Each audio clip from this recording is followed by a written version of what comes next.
I still remember the way Daniel looked at me across the polished conference table. His jaw clenched, like he was about to deliver a eulogy rather than a decision. The HR director, Melissa, shuffled a stack of papers she'd already read a dozen times, refusing to meet my eyes. "Claire," Daniel began, voice low, "we've decided it's time to part ways." My breath stopped halfway in my chest. "I don't understand." He sighed. "You're too honest.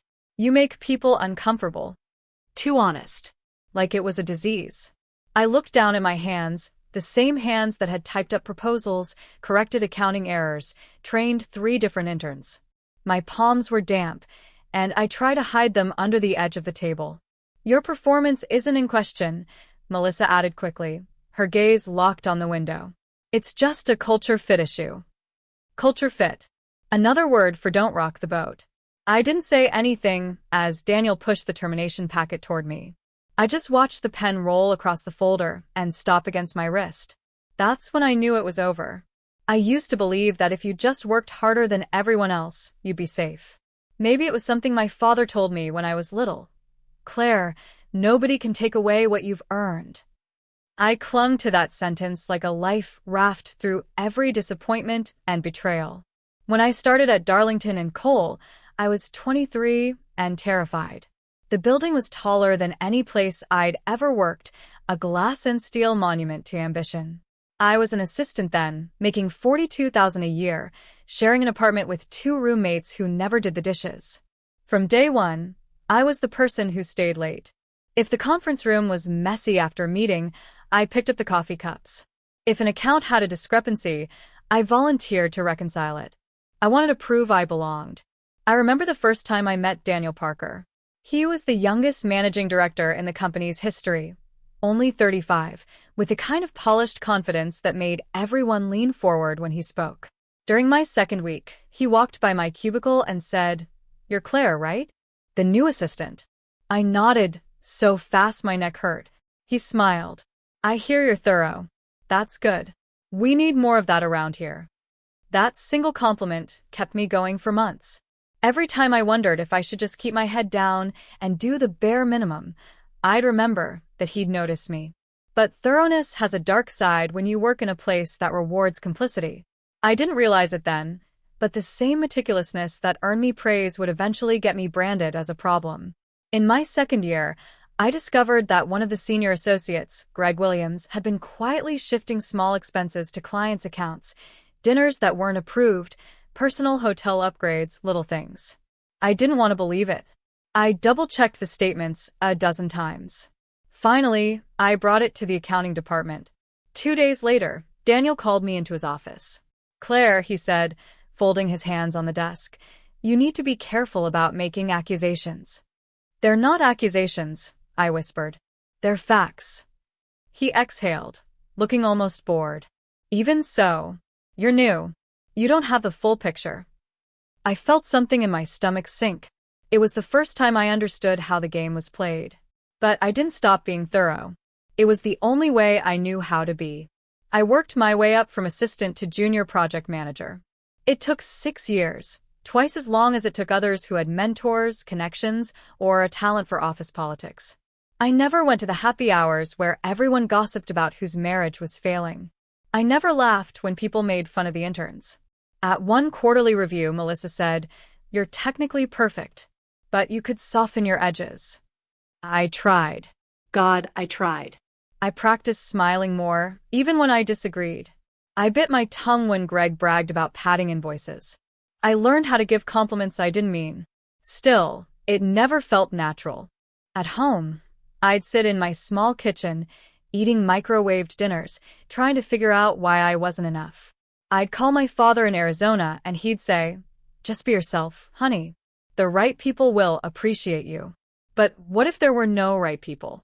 One evening, after a 14-hour day spent fixing a project that another manager had let fall apart, I stayed late to compile the quarterly reports. When I finally shut down my computer, it was nearly 10 p.m. The cleaning crew had already finished the floors. The air smelled like lemon disinfectant. As I stepped into the elevator, I caught my reflection. My blazer was rumpled. My eyes were hollow. I thought if I disappeared tomorrow, would anyone notice? The answer settled in my chest like cold lead. I wanted to believe I was making a difference. That all my effort, all my honesty, all my sacrifice counted for something. But the truth was simpler, uglier. I was invisible because I refused to play along. There was an unofficial golden circle at Darlington and Cole, the people who laughed at all of Daniel's jokes, who sent each other weekend texts, who never questioned an expense report or an unethical shortcut. They moved up faster, made more money, got the plum assignments. I was not one of them. When I finally got my first big project as lead, it felt like redemption. I told myself, this is it. This is where you prove yourself. I put everything into that campaign. I triple-checked every proposal. I trained the junior analysts, even when they rolled their eyes behind my back. And when the project launched and the client praised our work, I thought, maybe they'll see me now. 2 weeks later, Daniel gave the credit to Greg in a company-wide email. I sat at my desk, reading the message over and over. My name wasn't mentioned once. That night, I cried in my car in the parking garage, hidden behind the steering wheel. I wiped my face before I drove home. No one could know how much it hurt. After that, something hardened in me. I stopped expecting recognition. I stopped hoping that honesty would ever be enough. But I still couldn't make myself stop caring. Every time a client trusted us, I felt personally responsible to deliver what we promised. When I caught mistakes, I flagged them. When I saw unethical practices, I documented them. I told myself it was integrity. Maybe it was. Or maybe it was just desperation to believe I mattered. That's how I became the person they called too honest. It didn't happen overnight. It was 1,000 tiny moments, the uncomfortable silences in meetings after I asked a hard question, the sidelong glances when I refused to approve a questionable invoice, the awkward laughs when I didn't join in the gossip. Even Melissa, who had once seemed like a friend, began to look at me with pity. "Claire," she said one afternoon, after another disagreement about billing practices, "you're so good at your job, but you make people feel judged." I didn't know what to say to that, because the truth was I did judge them. I judged them for lying, for cheating clients, for pretending to be better than they were. I judged myself, too, for staying. I wish I could say I found the courage to leave on my own. But the truth is, I stayed until the day they decided I was no longer worth the discomfort I caused. And when Daniel said the words, "You're too honest," it didn't feel like a surprise. It felt like inevitability. Like I'd always known this was how it would end. When I finally left the conference room, the hallway outside felt surreal, like the world had tilted a few degrees while I sat there being quietly dismantled. The early morning sun slanted across the carpet. Phones rang behind closed office doors. It all looked so normal. I carried the slim folder under my arm, trying to keep my steps measured. I didn't want to give anyone the satisfaction of seeing me stumble. But the moment I stepped into my office, I knew they already knew. Greg was leaning against my doorway, arms folded. His smirk was small, but it cut deeper than any words. "Claire," he said, voice slick with false sympathy. "Tough break." I didn't reply. I moved past him, set the folder on my desk, and started gathering my things. The framed photo of my father fishing at Lake Havasu, the cracked ceramic mug that said "Trust your gut," the stack of notebooks with my neat, looping script. Greg shifted, still blocking the door. "Look, don't take this personally. It's just, the way things go around here." The way things go. As if ethics were an optional accessory. I stared at him, finally meeting his gaze. "It's never been personal for you. That's the problem." He flushed a little, like he hadn't expected me to push back at all. Then he stepped aside, his silence louder than any insult. By the time I finished packing, word had spread. Rebecca from marketing peeked in and said, "I heard. If you need a reference, let me know." Her eyes flickered nervously to the hallway. She didn't step all the way into the room. I knew what she was thinking. "Don't let anyone see you showing too much sympathy." I nodded, murmured thanks, and turned away before she could see my face. It took 2 trips to carry everything to my car. Each time, I felt more exposed, like I was shedding the last traces of belonging. My badge didn't work in the elevator on the way back up, so I had to wait for someone else to swipe me in. A temp from HR finally did it, eyes fixed on the floor. When I returned the second time, the box heavier with the last of my files, I found an envelope propped on my keyboard. It was from Daniel. Inside, a single sheet of paper, printed on company letterhead. Claire, you've been an asset to the firm. I'm sorry it came to this. D. I crumpled the note in my hand. He didn't even have the courage to say goodbye in person. In that moment, something inside me shifted, a small, precise click, like a lock finally sliding into place. I'd been waiting for someone to tell me I mattered, to validate all the hours I'd given, the principles I'd refused to betray. But the only validation I'd ever needed was the knowledge that I hadn't sold myself out. It felt like a hollow comfort, but it was all I had. When I left the building, no one stopped me. No one called after me. Outside, the morning had brightened into something almost beautiful.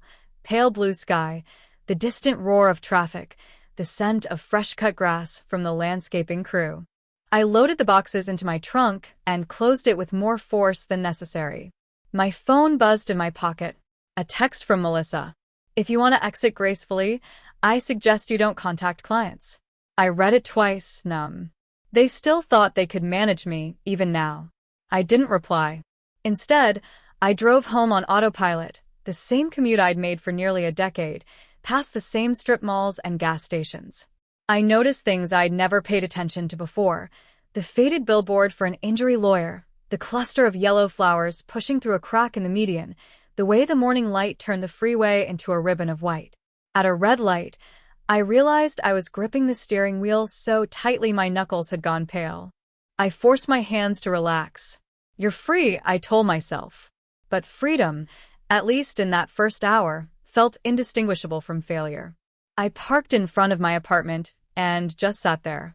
My heart beat a strange rhythm. Too fast, then too slow. I pulled out my phone and opened my email. I don't know what I expected. Some last-minute reprieve, an apology, a plea to reconsider. There was nothing. The silence was louder than any accusation. I thought about all the times I believed that telling the truth would protect me. All the times I'd been told I was refreshing, that my integrity was an asset. I thought about my father's voice on the phone. They'll respect you for standing your ground. He'd been wrong. I felt the tears pressing against my eyes, hot and unrelenting. But I didn't let them fall. Not yet. I put the car in park and leaned my forehead against the steering wheel. In that quiet, airless space, I admitted something I'd never said aloud. Maybe you were never going to fit. Maybe you weren't supposed to. And then, like some small defiance, I felt a spark in my chest, a flicker of something that wasn't defeat. It was the first, fragile glimmer of relief. They were right about one thing. I wasn't like them. I never would be. And maybe, just maybe, that was the beginning of everything I'd been afraid to imagine. For the first week after they fired me, I did almost nothing. I didn't polish my resume. I didn't call recruiters.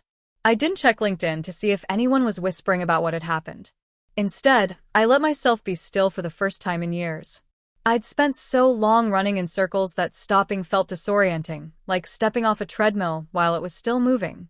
I woke up before dawn out of habit and sat at my kitchen table, watching the dark give way to morning.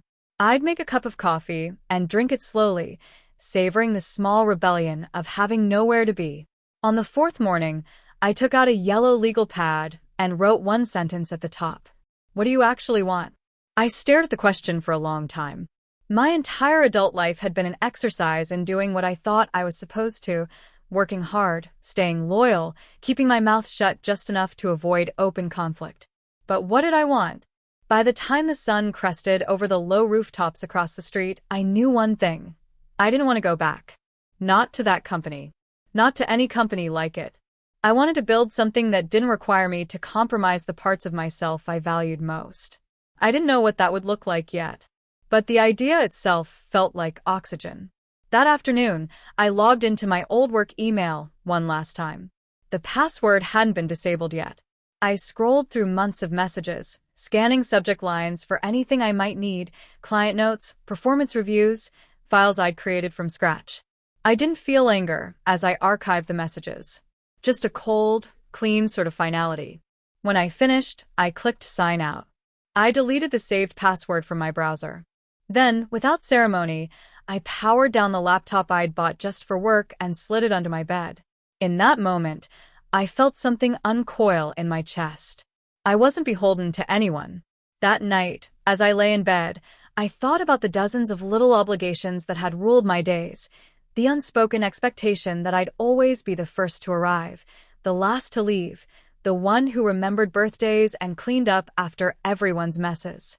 I thought about how small those obligations had made me feel, and I decided I was done. The next morning, I turned off every notification on my phone. No email alerts. No LinkedIn updates. No texts from old colleagues offering hollow sympathy. I deleted Greg's number first. Then Melissa's. Then Daniel's. Each deletion felt like peeling off a layer of old skin. When I was finished, my contact list was almost empty. It looked strangely peaceful, all that blank space where other people's demands used to live. I didn't announce my departure on social media. I didn't write a post about new chapters or professional growth. I just disappeared. For the first time, my silence wasn't fear. It was freedom. In the weeks that followed, I kept to myself. I took long walks in the mornings, circling the quiet neighborhoods near my apartment. I found a tiny cafe 2 blocks away that made the best cinnamon rolls I'd ever tasted.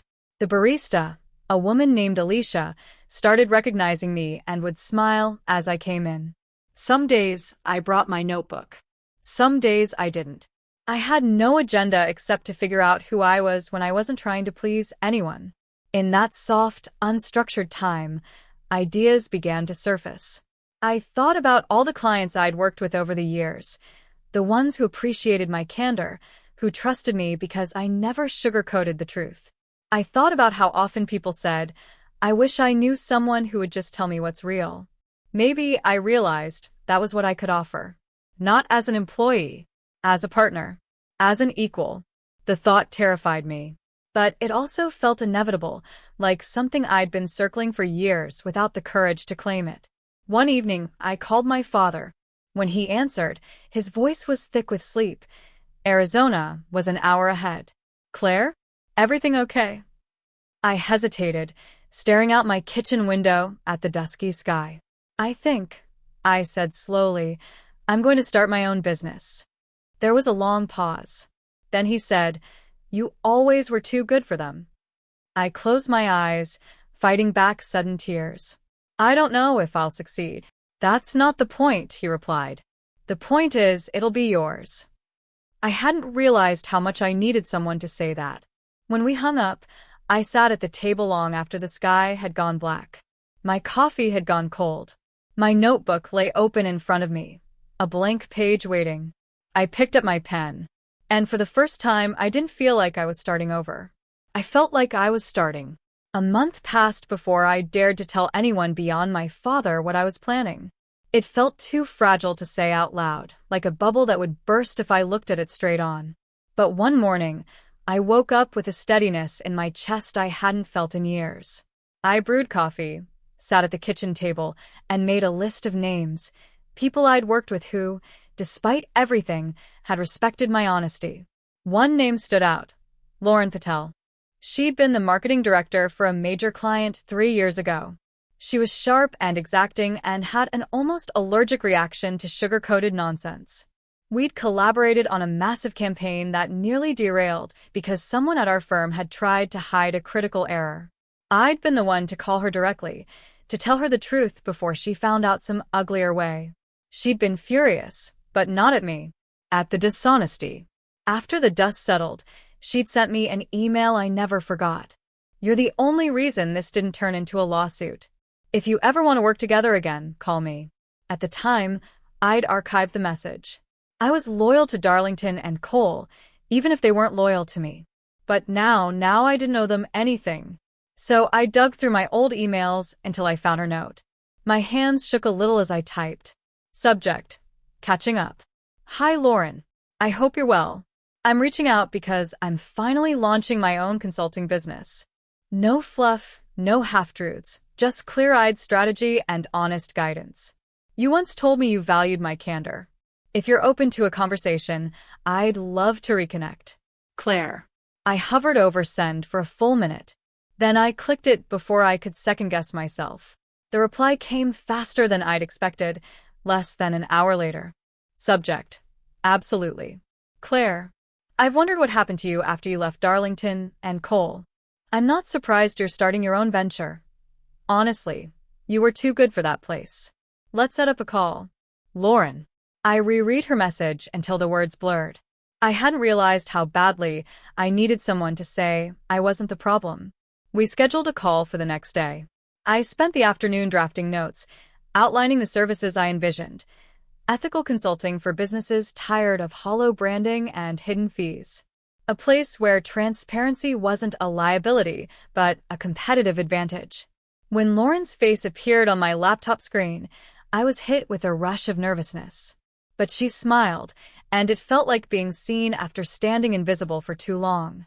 Claire, she said, leaning back in her chair. You look happier already. I laughed, a little shakily. I feel lighter. Scared, but lighter. Good, she said. Fear means you're doing something that matters. We talked for over an hour. She asked thoughtful questions about my vision. I answered as honestly as I knew how. When I finished, she nodded. I meant what I said, she told me. You were the only person at that firm I trusted. If you're building something rooted in that same integrity, I want to be your first client. I couldn't speak for a moment. My throat closed up. You don't have to decide right now, she added quickly. But I'd already decided. Thank you, I whispered. I'd be honored. After we ended the call, I sat alone in my apartment, my heart racing. It felt like the universe had finally cracked open a door I hadn't dared to knock on. The next morning, I woke up before dawn again. But this time, I wasn't haunted by memories of the conference room or Daniel's disapproving stare. I was thinking about possibility. I spent the next week working 12-hour days, but it felt nothing like the soul-sucking overwork I'd endured for years. I filed the paperwork for my LLC, ClearSight Consulting. I built a bare-bones website with a tagline that felt as honest as everything else I was trying to build. Tell the truth. Win on merit. Sleep at night. When I sent the draft to Lauren, she wrote back one line. This is exactly who you are. The night I received her first deposit, I sat on my couch with my laptop balanced on my knees. The payment notification blinked on the screen, a tangible sign that my integrity was no longer something to hide. It was an asset. I thought about all the times I'd been told I was too honest. How it had felt like an indictment, a flaw in my wiring I couldn't scrub out. But now, that same quality was the reason someone trusted me enough to invest in my vision. I closed my laptop, breathing slowly. Outside my window, the street was quiet. A few porch lights glowed against the darkness. I felt something unfurl in my chest, not vindication, exactly, but the quiet relief of knowing I hadn't imagined my worth all along. Someone else had seen it, too. 2 weeks after Lauren signed her first contract, I was sitting at my kitchen table drafting a proposal when my phone rang. No caller ID. My first instinct was to ignore it, but curiosity got the better of me. I answered, my voice careful. Hello. There was a pause. Then Melissa's familiar, brittle tone came through the line. Claire, hi. I closed my eyes, willing my heart to stay calm. Hi. I know this is unexpected, she continued, but I thought we should talk. I let the silence stretch. She filled it quickly, her words tumbling over each other. Look, I know things ended abruptly, but I want you to know, we never intended to make you feel. Don't, I interrupted quietly. Please don't pretend this is about my feelings. Another pause. You're right, she said finally. It's complicated. I could almost picture her in her office, the blinds half closed, her polished nails tapping the desk. I imagined Greg standing just out of frame, arms folded, listening. What do you want? I asked. There's been some chatter, she said carefully. About you starting a business. About you talking to clients. I felt my pulse kick up, but I kept my tone flat. I haven't spoken to any clients I wasn't personally connected to. That's not the point, she rushed on. Look, Claire, there's no need for this to get ugly. I almost laughed. Ugly. You have to understand, she said, her voice slipping into the soothing cadence she used in HR meetings. Everyone's under a lot of pressure. The optics. There it is, I said softly. Optics. That's not fair, she protested. We're trying to be reasonable. I didn't bother replying, because the truth was I finally saw their panic for what it was, fear that I was no longer under their thumb. Fear that my quiet departure wouldn't stay quiet forever. She tried again, her tone brightening artificially. Look, maybe we could meet? Have coffee? I think we both know this isn't personal. I felt a strange, distant pity for her. It was always personal, I said. I hung up before she could answer. That night, I lay in bed replaying the call, wondering why it hadn't upset me more. I realized it was because I no longer needed their approval. Their opinion of me had no bearing on what I was building. The next morning, an email arrived from Daniel. Subject: clearing the air. Claire, I heard you spoke to Melissa. I'd like to talk directly. I think there's been some misunderstandings, and I'd rather we resolve them without unnecessary drama. Let me know when you're available. Daniel. I stared at the message for a long time. The old Claire would have felt compelled to respond, to smooth everything over, to prove she wasn't difficult. But I wasn't her anymore. Instead, I archived the email. By the afternoon, another message came, this one from Greg. Subject: a word of advice. Claire, you're smart. You know how these things can spiral. Let's keep this professional. No need to drag reputations through the mud. Greg. I closed my laptop. Outside, the sun was high and unbothered. I took a walk to clear my head. As I turned the corner near the cafe, my phone buzzed again. A text this time. Unknown. If you're going to make this personal, you'll regret it. My stomach clenched, but I forced myself to take a breath. This was their last refuge. Intimidation. And it didn't work anymore. I didn't reply. Instead, I went home and drafted an email to my attorney, just in case. I outlined everything. The call from Melissa, the email from Daniel, the text from the unknown number. I attached screenshots. When I hit send, I felt something shift inside me, a quiet assurance that I was no longer defenseless. They could posture all they wanted. I had nothing to hide. That evening, my father called. How's everything? He asked. I hesitated. They're trying to pull me back in, I admitted. His voice was calm. You don't owe them anything. I know, I said. And for the first time, I truly meant it. 2 days later, another email arrived, this one dressed up as an olive branch. Subject: reconnecting. Claire, I've been reflecting on everything, and I think we all could have handled things differently. Let's sit down, clear the air, and see if there's a way to reset. Daniel. I read it twice. The language was so polished, so carefully vague, no apology, no accountability. Just an attempt to contain the damage. I didn't respond. By the end of the week, the calls stopped. The messages dried up. Their silence was louder than any threat. And in that silence, I heard something I hadn't expected, respect for the boundary I'd drawn. Not their respect. My own. 2 weeks passed without another word from Darlington and Cole. I thought I'd feel triumphant, but mostly I felt still, like the ocean after storm. Every morning I walked to the cafe with my notebook. Sometimes I worked on proposals. Sometimes I just let my mind wander. One Tuesday, I was waiting for my coffee when Alicia, the barista, smiled and said, "There's something here for you." I blinked. For me? She gestured behind the counter. A delivery came earlier. That box. It was a plain white box with my name scrawled in careful handwriting. No return address. I carried it to my usual corner table, my heart beating too fast. Inside was a stack of handwritten letters, each folded neatly, bound together with twine. On top, a note. Claire, I hope this doesn't feel intrusive. My grandmother asked me to send these to you. She said you'd understand. Lauren. I frowned, unfolding the first letter. It was dated 3 years ago. Dear Claire, you probably don't remember me. I was the old woman who came to that strategy meeting with my granddaughter, Lauren. You sat beside me and asked if I was comfortable. You brought me water when no one else noticed I was struggling to breathe. That day, you treated me like a human being instead of an inconvenience. You didn't have to, but you did. I swallowed, my eyes blurring.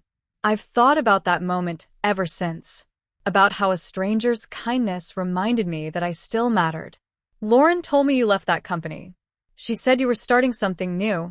I asked her to give you these letters so you'd know you made a difference. I pressed a trembling hand over my mouth. One by one, I read them all. Letters from her grandchildren thanking me for helping her feel valued. Letters from Lauren explaining how that day changed the way she approached her own career. The last note was short. You didn't just save my life. You made me feel like I mattered. I couldn't stop the tears this time. They came hot and unstoppable, slipping down my cheeks in the middle of that cafe. Alicia brought me napkins, her expression worried. Are you okay? I laughed wetly. I'm better than okay.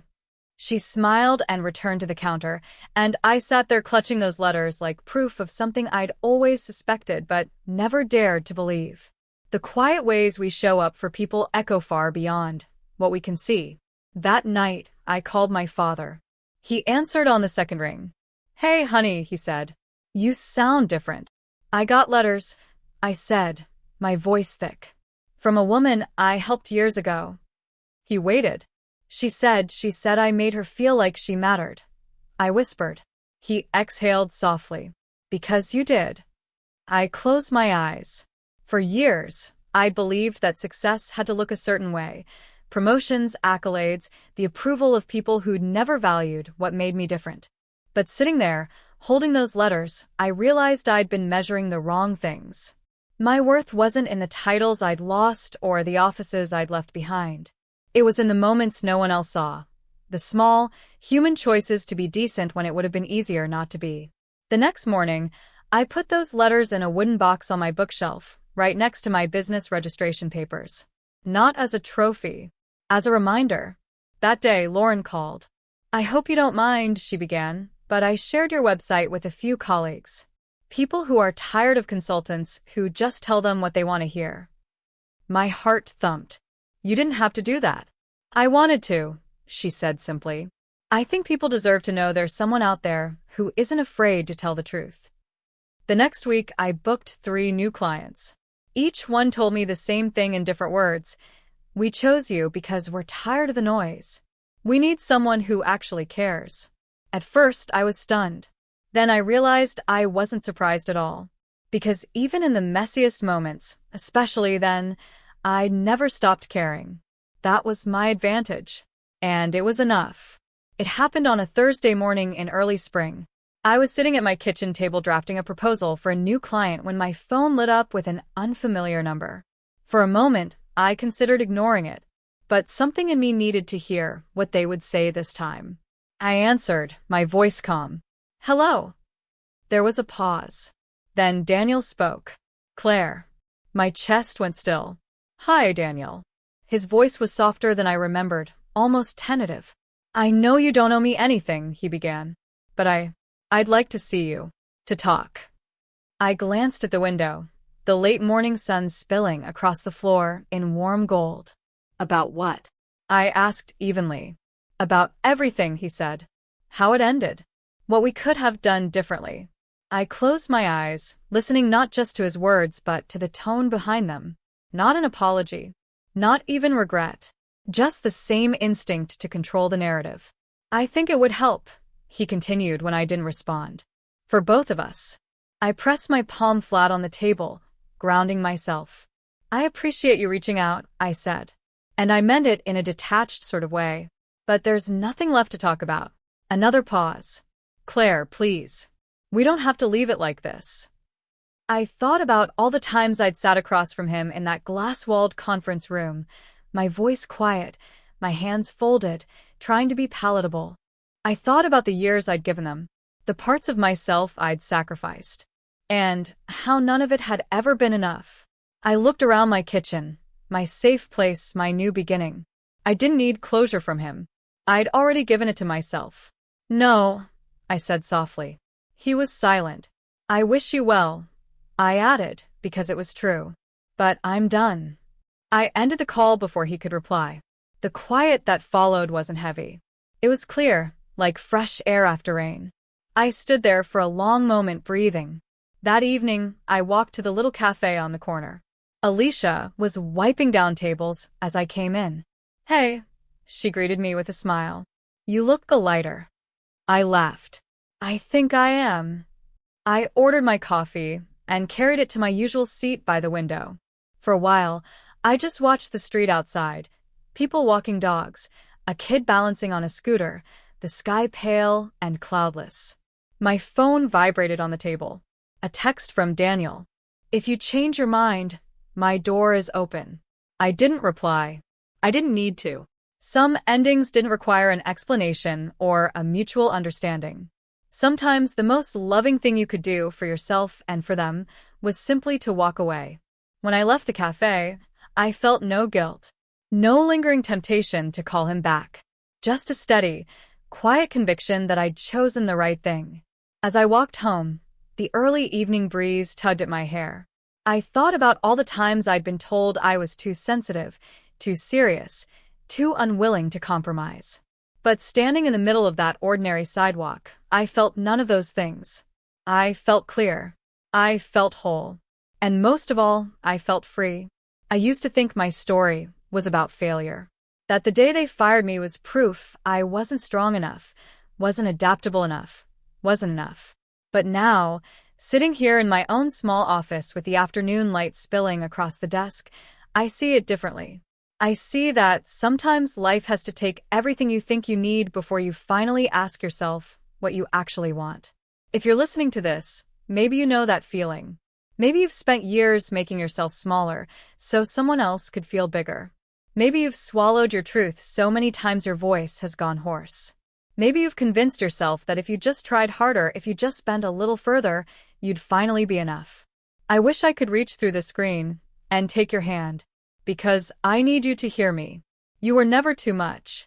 You were never too honest or too sensitive or too uncompromising. You were just too real for people who pretend. I don't know exactly when it happens, the moment you decide you're done apologizing for your own heart. For me, it was small. It wasn't the day they fired me. It wasn't even the day I signed my first client. It was a quiet morning when I woke up and realized I didn't miss them. I didn't miss the performance of belonging. I didn't miss the meetings where everyone smiled while hiding their knives. I didn't miss the hollow praise that always came with a warning, but don't be too honest. And maybe you're not there yet. Maybe you still feel the ache of being left out, the sting of being misunderstood. That's okay. Healing isn't a straight line. Some mornings you'll feel strong and certain.